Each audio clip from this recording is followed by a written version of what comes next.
Mind your language. Hey, it's Rob here. So what do I mean by that phrase, mind your language? Well, last night I placed up on my timeline a quote that goes like this. The limits of my language are the limits of my world. And that's true for all of us. This was something that I struggled with greatly, and the conversations that I was having with other people and the conversations that I was having with myself. So yeah, I do that. And I was restricted and limited to what I could do because of the language that I was using.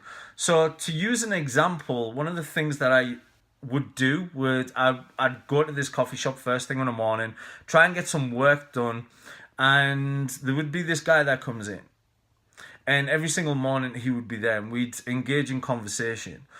But one of the things that he would start his conversation out with is, my problem is, or the problem is. Now, what that does is hones you into the problem. Like, your focus is now so narrow that there's nowhere to maneuver because you're concentrating on the problem. And inside every problem, there's always opportunities and creativity that you can do. But if you're only honing in on the problem, if you are using that language, then it's always going to be a problem. So he's always starting his conversations out with a problem,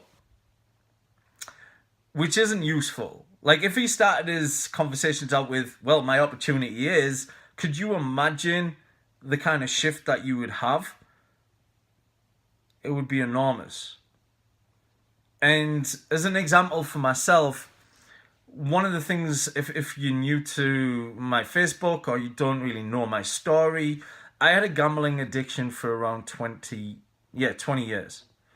And I was extremely limited because of the language that I was using. In fact, it was like more my internal dialogue, so what was going on up here rather than the conversation. But this language actually started turning into a story.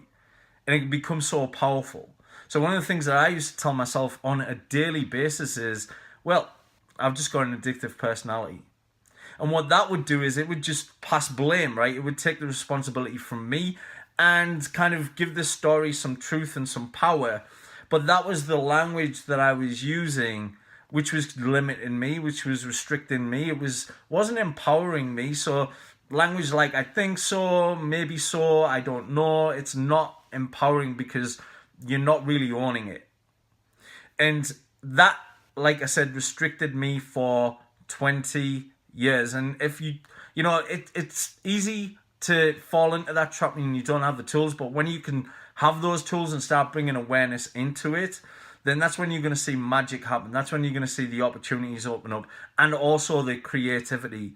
So I just wanted to put this video out there to make you aware, maybe if you're using that kind of language in your day-to-day life, how it may be restricting you and limiting you to your opportunities and the creations that you can move forwards and create. Okay, so that's all from me. Peace out. Bye-bye.